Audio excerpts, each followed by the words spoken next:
त्यो राजाले देश छोडेर दर छोडेर हिँड्दाखेरि नि त्यो राजा ज्ञानेन्द्रलाई मैले पनि भन्छु आँसु थाप्ने मान्छे सोधिदिने मान्छे कोही थिएन।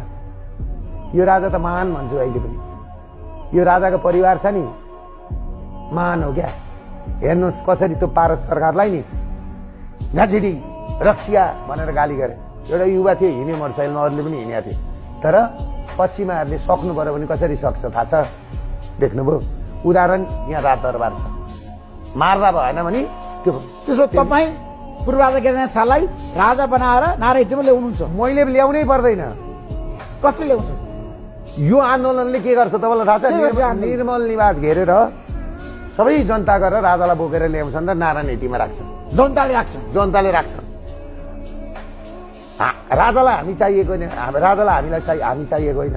हामीलाई राजा चाहिएको छ, देशलाई राजा चाहियो। नेपाली सेना साँच्चै राष्ट्रवादी सेना हो भने नि नेपाली सेनाको एउटा लिगेसी के हो थाहा छ? यो देश आर्जेको भनेको नेपाली सेना। आज नेपाली सेना भएको छ पृथ्वीनारायण शाहको सेना हो नि त।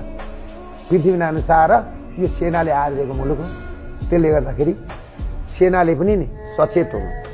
छोराछोरी अब सेनाका पनि अफिसरका छोराछोरी त सबै अमेरिका छ।